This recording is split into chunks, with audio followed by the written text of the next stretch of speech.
নে ভাই।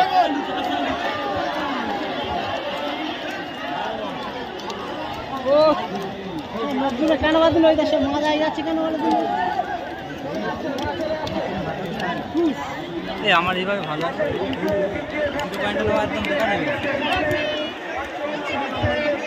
তো এলেন ঘোড়া দৌড় খেলা দেখছে। হ্যাঁ হ্যাঁ কতদিন থেকে দেখছেন এবং কি পরিবেশ কি এখানে? আমার এই বয়স চলছে 40 বছর। হ্যাঁ ঠিক আছে, হ্যাঁ আমি ধরো ওই 5-7 বছর ঘোড়া পাল্লা আমি দেখছি আমার বুদ্ধি জ্ঞান হয় আর কি। আচ্ছা আমার বাপ চাচারা দাদারা যারা দিত হ্যাঁ এই ছোঁয়ানি ঘোড়া পাল্লা হ্যাঁ মাঠটা বিহার মাঠে ছিল, আচ্ছা ওখানে মাঠ সম্পে হয়ে গেছে, এই মাঠে নিয়ে এসছে, আচ্ছা তারা সব মরে গেছে। হ্যাঁ এখন নলপা ছোঁয়ানি পরিচালনা বিশাল একটা ঘোড়া দৌড় হয়। আচ্ছা জীবনতলা, আরেন্দা, হ্যাঁ ভাঙড়, বসিরহাট, তোমার গোচাবাদ থেকে বহু দূর দূরান্ত থেকে লোক এই ঘোড়া পাল্লা সামিল হয়। কত মানুষ হয় এখানে? এখানে প্রায় লাখ লাখ মানুষ, কত মানুষ, বাগানে আগানে ভেড়িদি মেরিদি যেখানে পারে সেখানে মোটামুটি বহুত মানুষ, আপনারা দেখেছেন বহুত মানুষ এখানে সমাগম।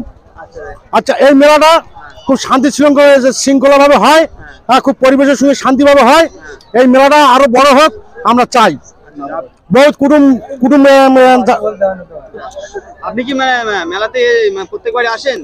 হ্যাঁ হ্যাঁ প্রত্যেকবার আসেন? হ্যাঁ হ্যাঁ, কেমন দেখেন এখানে পরিবেশ? খুব শান্তিভাবে, খুব সুন্দর পরিবেশ। কি চাইবেন আগামী দিনে? আগামী দিনে চাই আমি যে ঘোড়া পাল্লা আরো বড় হোক, আরো মাঝি সংগ্রাম হোক, আনন্দের সহিত মেলাটা যেন উপভোগ করতে পারে, আমি এটাই চাই। আপনার নাম? আমার নাম আব্দুল হাকিম মোল্লা। প্রত্যেকে আসছেন? আমার ছোঁয়ানি এই পাশের বাড়ি, আমার বাড়ি।